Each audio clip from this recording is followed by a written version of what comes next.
മുടി നല്ല ഉള്ളോടെ വളരാനായിട്ട് ഉപയോഗിക്കാനായിട്ട് പറ്റുന്ന നല്ലൊരു ഹെയർ പാക്കാണ് നമ്മളിന്ന് ചെയ്യാനായിട്ട് പോകുന്നത്. എൻ്റെ മുടിയാണെങ്കിൽ ഉള്ളു വെക്കാനായിട്ടാണെങ്കിലും അതുപോലെ തന്നെ മുടിക്ക് ലെങ്ത്ത് വെക്കാനായിട്ടാണെങ്കിലും ഒരുപാട് ഹെൽപ്പ് ചെയ്തിട്ടുള്ള നല്ലൊരു ഹെയർ പാക്കാണിത്. ഡെയിലി ഉപയോഗിക്കേണ്ട ആവശ്യമൊന്നുമില്ല. ആഴ്ചയിൽ ഒരു പ്രാവശ്യം ഉപയോഗിക്കുമ്പോൾ തന്നെ നമുക്ക് ഒരു മാസം കൊണ്ട് നല്ല രീതിയിൽ മുടിക്ക് ഉള്ളും വെക്കും, അതുപോലെ തന്നെ ലെങ്ത്തും വെക്കും. എല്ലാ പ്രായക്കാർക്കും ഒരുപോലെ യൂസ് ചെയ്യാനും അതുപോലെ തന്നെ നല്ലൊരു റിസൾട്ട് കിട്ടുന്നൊരു ഹെയർ പാക്കാണിത്. അപ്പം നമ്മൾ കറിവേപ്പില യൂസ് ചെയ്തിട്ടാണ് ഈ ഹെയർ പാക്ക് റെഡിയാക്കാനായിട്ട് പോകുന്നത്. അപ്പം നമ്മുടെ ചാനൽ ആദ്യമായിട്ട് കാണുന്നവരാണെങ്കിൽ നമ്മുടെ ഈ ചാനൽ ഒന്ന് സബ്സ്ക്രൈബ് ചെയ്തേക്കുക. നിങ്ങൾക്കിത് യൂസ്ഫുൾ ആയിട്ടുള്ളൊരു വീഡിയോ തന്നെയാണ്, അതുകൊണ്ട് നമ്മുടെ വീഡിയോ ഒന്ന് ലൈക്ക് ചെയ്തേക്കണേ. മുടിക്ക് ഒട്ടും ഉള്ളില്ല, മുടി നന്നായിട്ട് കൊഴിയുന്നുണ്ട്, അങ്ങനെയുള്ളവർക്ക് നമ്മുടെ വീഡിയോ ഒന്ന് ഷെയറും കൂടെ ചെയ്ത് കൊടുക്കണേ.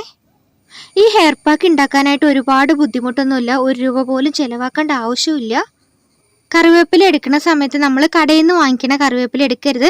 അത് ഉപയോഗിച്ചിട്ട് ഒരു കാര്യമില്ല, നമ്മുടെ മുടി കൊഴിച്ചിലൊന്നും കുറയില്ല. നമ്മുടെ വീട്ടുമുറ്റത്തൊക്കെയുള്ള കറിവേപ്പിലയിൽ നിന്ന് വേണം കറിവേപ്പില എടുക്കാനായിട്ട്, അല്ലെങ്കിൽ തൊട്ടടുത്ത വീട്ടിൽ നിന്നാണെങ്കിൽ നമുക്ക് കറിവേപ്പില എടുത്തുകൊണ്ട് വന്നിട്ട് ഉപയോഗിക്കാവുന്നതാണ്. ഇനി നമുക്ക് വേണ്ടത് കീഴാർനെല്ലിയാണ്. അപ്പോൾ കീഴാർനെല്ലിയുടെ ഞാൻ ചെറിയ 3 ചെടിയാണ് എടുത്തിരിക്കുന്നത്. ഒരുപാടൊന്നും ആവശ്യമില്ല. മുടി വളരാനായിട്ടും മുടിക്ക് നല്ല ഉള്ളു വെക്കാനായിട്ടും അതുപോലെ തന്നെ നമ്മുടെ മുടിയിലുണ്ടാവുന്ന സ്പ്ലിറ്റ് എൻഡ്സ് ഒക്കെ മാറ്റിയെടുക്കാനായിട്ട് ഒരുപാട് ഹെൽപ്പ് ചെയ്യുന്ന ഒന്നാണ് കീഴാർനെല്ലി എന്ന് പറയുന്നത്. ഡെലിവറി കഴിഞ്ഞതിന് ശേഷമാണെങ്കിലും പ്രഗ്നൻ്റ് ആയിരുന്ന സമയത്താണെങ്കിലും എനിക്ക് തലവേദന വരാറുണ്ട് കേട്ടോ. ആ സമയത്തൊക്കെ എനിക്ക് മുടി കൊഴിച്ചിലുണ്ടായിട്ടുണ്ട്. ആ സമയത്തൊക്കെ എനിക്ക് മുടി കൊഴിച്ചിൽ മാറ്റിയെടുക്കാനായിട്ട് ഒരുപാട് ഹെൽപ്പ് ചെയ്തിട്ടുള്ള ഒന്നാണ് മുരിങ്ങയുടെ ഇല എന്ന് പറയുന്നത്. മുരിങ്ങയുടെ ഇല കഴിക്കുന്നതും വളരെ നല്ലതാണ്. അതുപോലെ തന്നെ നമ്മൾ അരച്ച് മുടിയിൽ തേക്കുന്നതും ഒരുപാട് നല്ലതാണ്. മുടിക്ക് ലെങ്ത്ത് വെക്കാനും മുടിക്ക് ഉള്ളു വെക്കാനൊക്കെ ഒരുപാട് ഹെൽപ്പ് ചെയ്യുന്ന ഒന്നാണ് മുരിങ്ങയുടെ ഇല എന്ന് പറയുന്നത്. 7 തണ്ട് മുരിങ്ങയുടെ ഇലയാണ് എടുത്തിരിക്കുന്നത്. ഒരുപാട് മൂത്ത ഇലയല്ല, എന്നാൽ തീരെ തളിരിലയല്ല, ഒരു ഇടത്തരം ടൈപ്പിലുള്ള ഇല വേണം നമുക്ക് എടുക്കാനായിട്ട്. എൻ്റെ വീട്ടിലാണെങ്കിൽ മുരിങ്ങയുടെ ഇലയില്ല. അപ്പോൾ ഞാൻ നമ്മുടെ 2 വീട് അപ്പുറത്തെ ഒരു വീട്ടിലും മുരിങ്ങയുടെ ഇലയുണ്ട്. അവിടുന്ന് മുരിങ്ങയുടെ ഇല പറിച്ചുകൊണ്ട് വന്നിട്ട് ഞാൻ ഫ്രിഡ്ജിൽ പ്ലാസ്റ്റിക്കിൻ്റെ കവറിലാണെങ്കിൽ സ്റ്റോർ ചെയ്ത് വെക്കാറാണ്. എന്നിട്ട് എപ്പോഴാണ് ആവശ്യമുള്ള സമയത്ത് എടുത്തിട്ട് അരച്ചെടുത്തിട്ട് ഉപയോഗിക്കാറാണ് പതിവ്. നമ്മുടെ വീട്ടിലില്ലെങ്കിൽ നമുക്ക് എവിടെ നിന്നാണ് കിട്ടുന്നത് അവിടെ നിന്ന് എടുത്തുകൊണ്ട് വന്നിട്ട് ഫ്രിഡ്ജിൽ സ്റ്റോർ ചെയ്ത് വെച്ചിട്ട് നമുക്ക് ഉപയോഗിക്കാവുന്നതാണ്. മുരിങ്ങയുടെ ഇല എന്ന് പറയുന്നത് നമ്മുടെ മുടിക്ക് പെട്ടെന്ന് ഉള്ളു വെക്കാനായിട്ട് ഹെൽപ്പ് ചെയ്യുന്ന ഒന്നാണ്. ഡെയിലി യൂസ് ചെയ്യേണ്ട ആവശ്യമില്ല. നമ്മുടെ മുടി നല്ല രീതിയിൽ ഡ്രൈ ആയി പോകും. ഉപയോഗിക്കുമ്പോൾ നമ്മൾ ആഴ്ചയിൽ 1 പ്രാവശ്യമോ അല്ലെങ്കിൽ 2 പ്രാവശ്യമൊക്കെ ഉപയോഗിക്കുന്നതാണ് എപ്പോഴും നല്ലത് കേട്ടോ. അപ്പം നമുക്ക് ഒരുപാട് സമയം കളയാതെ ഹെയർ പാക്ക് തയ്യാറാക്കി എടുക്കാം. കീഴാർനെല്ലിയും മുരിങ്ങയുടെ ഇലയൊക്കെ നമ്മളൊരു ബൗളിലേക്ക് ഇട്ട് കൊടുത്തിട്ടുണ്ട്. ആ ബൗളിലേക്ക് തന്നെ നമ്മൾ കുറച്ച് കറിവേപ്പില കൂടുതൽ എടുക്കണം കേട്ടോ. 1.5 പിടിയോളം കറിവേപ്പില ഞാൻ എടുത്തിട്ടുണ്ട്. അത്രയും കറിവേപ്പില നമുക്ക് ബൗളിൽ ഇട്ട് കൊടുക്കാം. അതിനുശേഷം ഇതിലെല്ലാം നല്ല രീതിയിൽ അഴുക്കുണ്ടാവും. അപ്പോൾ നമുക്ക് വെള്ളം ഒഴിച്ചിട്ട് നന്നായിട്ടൊന്ന് കഴുകിയെടുക്കണം. എവിടുന്നാ വന്നതെന്ന് അറിയില്ല, ഒരു ഉറുമ്പ് കേട്ടോ. ഞാൻ അതിനെ എടുത്ത് കളഞ്ഞു. ഇനി നമുക്ക് വെള്ളത്തിലേക്ക് ഇട്ടതിന് ശേഷം നല്ല രീതിയിലൊന്ന് കഴുകിയെടുക്കണം കേട്ടോ. കഴുകിയെടുക്കാതെ ഉപയോഗിക്കരുത്. മഴക്കാലമാണ്, അതൊക്കെ ശരിയാണ്, എന്നാലും നമ്മൾ കഴുകിയെടുത്തിട്ട് വേണം ഉപയോഗിക്കാനായിട്ട്. അപ്പോൾ വൃത്തിക്ക് ഞാൻ കഴുകിയെടുത്തിട്ടുണ്ട്. 2 പ്രാവശ്യം ഞാൻ വെള്ളം മാറ്റിയിട്ട് കഴുകിയിട്ടുണ്ട്. ഇനി നമുക്കിത് മിക്സിയുടെ ജാറിലേക്ക് ഇട്ട് കൊടുക്കാം. വെള്ളം ഒഴിച്ചിട്ട് നമുക്കിത് അരച്ചെടുക്കാവുന്നതാണ്. അപ്പോൾ ഞാൻ വെള്ളം ഒഴിച്ചിട്ടല്ല അരച്ചെടുക്കുന്നത്. ഒരുപാട് ജലദോഷം, തുമ്മൽ, അലർജി ഇങ്ങനെയൊക്കെയുള്ള പ്രശ്നങ്ങളുള്ളവരാണെങ്കിൽ വെള്ളം ഒഴിച്ചിട്ട് തന്നെ അരച്ചെടുത്തിട്ട് ഉപയോഗിച്ചാൽ മതി കേട്ടോ. അല്ലെങ്കിൽ ഇതെല്ലാം നല്ല തണുപ്പുള്ളതാണ്. അപ്പോൾ ഞാനിന്ന് തലേ ദിവസത്തെ പുളിച്ച കഞ്ഞിവെള്ളം ഒഴിച്ചിട്ടാണ് അരച്ചെടുക്കാനായിട്ട് പോകുന്നത്. ഞാൻ എടുത്തിരിക്കുന്ന കഞ്ഞിവെള്ളത്തിൻ്റെ അളവ് കാണിച്ചു തരാനായിട്ടാണ് ഞാനൊരു ബൗളിലേക്ക് മാറ്റിയിരിക്കുന്നത്. നമ്മുടെ മുടി വളരാനായിട്ടും താരൻ മാറ്റിയെടുക്കാനായിട്ടും ബെസ്റ്റായിട്ടുള്ള ഒന്നാണ് കഞ്ഞിവെള്ളം എന്ന് പറയുന്നത്. അതും തലേ ദിവസത്തെ കഞ്ഞിവെള്ളം വേണം ഉപയോഗിക്കാനായിട്ട്. അതൊന്ന് പുളിച്ചിട്ടൊരു ചെറിയൊരു സ്മെല്ല് വന്നാലേ നമുക്കൊരു നല്ലൊരു റിസൾട്ട് കിട്ടത്തുള്ളൂ. അപ്പം ഞാൻ നല്ല രീതിയിലൊന്ന് അരച്ചെടുത്തിട്ടുണ്ട്. ഈ രീതിയിൽ തന്നെ നമുക്ക് ഉപയോഗിച്ച് കഴിഞ്ഞാൽ കഴുകാനൊക്കെ ഭയങ്കര പാടാവും. അതല്ല തലയോട്ടിയിലും മുടിയിലൊക്കെ നല്ല രീതിയിൽ പിടിച്ചിരിക്കും. അപ്പം നമുക്കൊരു തുണി ഉപയോഗിച്ചിട്ടൊന്ന് അരിച്ചെടുക്കാം. അരിപ്പ ഉപയോഗിച്ചിട്ട് അരിച്ചെടുക്കാൻ പറ്റില്ല കേട്ടോ. അത് കാരണം ഒരു ചെറിയൊരു തിക്നെസ് ഉണ്ട്. അതുകൊണ്ട് തന്നെ തുണി ഉപയോഗിച്ചിട്ട് തന്നെ നമുക്ക് അരിച്ചെടുക്കണം.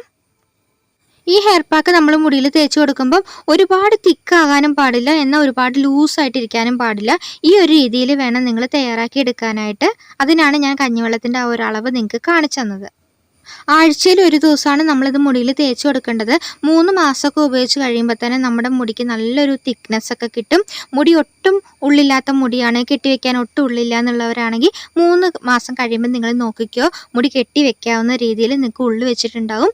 അത്യാവശ്യം കുറച്ചൊക്കെ നല്ല രീതിയിൽ മുടിക്ക് നീട്ടവും വെച്ചിട്ടുണ്ടാവും. കുട്ടികൾക്കും തേച്ച് കൊടുക്കാവുന്നതാണ്. കുഞ്ഞുങ്ങൾക്ക് തേച്ച് കൊടുക്കുന്ന സമയത്ത് ഒരു 5 വയസ്സിന് മുകളിലോട്ടുള്ള കുഞ്ഞുങ്ങൾക്ക് വേണം തേച്ച് കൊടുക്കാനായിട്ട്. അവർക്ക് ഒരുപാട് നേരം മുടിയിൽ വെക്കരുത്. 5 മിനിറ്റ് നേരം മാത്രം മുടിയിൽ വെക്കാവുള്ളൂ. പിന്നെ നമ്മളിത് മുടിയിൽ തേച്ച് കൊടുക്കുന്നതിന് മുമ്പായിട്ട് കുറച്ച് ഓയിലും മുടിയിലും തലയോട്ടിയിലൊക്കെ നല്ല രീതിയിൽ തേച്ച് കൊടുക്കണം. മുടിയിൽ ഓയിലൊക്കെ ഇട്ട് കൊടുത്തതിന് ശേഷം ഞാനൊരു 5 മിനിറ്റ് മസാജ് ചെയ്ത് കൊടുത്തിട്ടുണ്ടായിരുന്നു.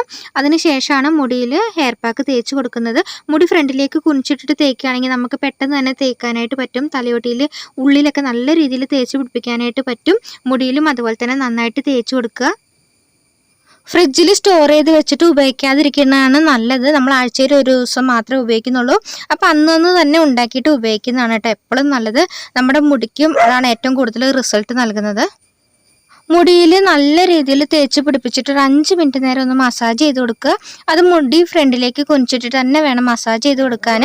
മുടി ഫ്രണ്ടിലേക്ക് കുനിച്ചിട്ടിട്ട് നമ്മൾ മസാജ് ചെയ്യുന്ന സമയത്ത് പെട്ടെന്ന് തന്നെ തലയോട്ടിയിൽ ബ്ലഡ് സർക്കുലേഷൻ കൂടുക. അതുവഴി നമുക്ക് ഹെയർ ഗ്രോത്ത് നല്ല രീതിയിൽ ഉണ്ടാവുകയും ചെയ്യും. ഞാനാണെങ്കിൽ ഒരു അരമണിക്കൂർ കഴിഞ്ഞിട്ടാണ് ഹെയർ വാഷ് ചെയ്യാറ്. അത്രയും സമയം മുടി ഇതുപോലെ ഒന്ന് കെട്ടി വെച്ചേക്കും. അത് കഴിഞ്ഞിട്ട് വെയിലൊന്നും കൊള്ളരുത്. അരമണിക്കൂർ ഞാൻ വെറുതെ ഇരിക്കുകയൊന്നും ചെയ്യില്ല കേട്ടോ. ആ അരമണിക്കൂർ മുടി കെട്ടി വെച്ചതിന് ശേഷം എന്തെങ്കിലും പണി ഉണ്ടാവും വീട്ടിൽ, ആ പണിയൊക്കെ ചെയ്യും. അപ്പോൾ ഞാൻ ഹെയർ വാഷ് ചെയ്യുന്ന വീഡിയോ ഒന്ന് കാണിച്ചു തരാം. ഹെയർ വാഷ് ചെയ്യുന്ന സമയത്ത് നമ്മൾ മുടി ഫ്രണ്ടിലേക്ക് കുനിച്ചിട്ടിട്ട് തന്നെ മുടിയിൽ വെള്ളം ഒഴിച്ചിട്ട് നല്ല രീതിയിൽ കഴുകിയെടുക്കണം കേട്ടോ. എനിക്കാണെങ്കിൽ ഏറ്റവും കൂടുതൽ പറ്റുന്നൊരു ഇതാണ്. മുടിയിൽ ഇങ്ങനെ പിടിച്ചിരിക്കും. എന്തോരം വെള്ളം ഒഴിച്ച് കഴുകിയാലും അത് പോവില്ല. അങ്ങനെ പോകാത്തവരാണെങ്കിൽ മുടി ഉണങ്ങിയതിന് ശേഷം പല്ലിനകലെ ഉള്ളൊരു കോമ്പ് യൂസ് ചെയ്തിട്ടൊന്ന് ചീകി കൊടുത്താൽ മതി, അത് പൊക്കോളൂ കേട്ടോ. പിന്നെ ഞാൻ ഇതുപോലെ മുടി കെട്ടി വെക്കും. മുടി കെട്ടി വെച്ചിട്ട് ഒരുപാട് നേരം നിൽക്കരുത്. 10 മിനിറ്റ് നേരം മാത്രം മുടി കെട്ടി വെച്ചാൽ മതി. അതിനുശേഷം മുടി അഴിച്ചിട്ട് തന്നെ ഉണക്കിയെടുക്കണം. കണ്ടില്ലേ, നമ്മുടെ ഈ വീഡിയോ എല്ലാവർക്കും യൂസ്ഫുൾ ആയിട്ടുള്ള ഒരു വീഡിയോ തന്നെയാണ്. നമ്മുടെ ഈ വീഡിയോ ഒന്ന് ലൈക്ക് ചെയ്തേക്കണേ, നമ്മുടെ ചാനൽ ഒന്ന് സബ്സ്ക്രൈബ് ചെയ്തേക്കണേ. Bye, thank U.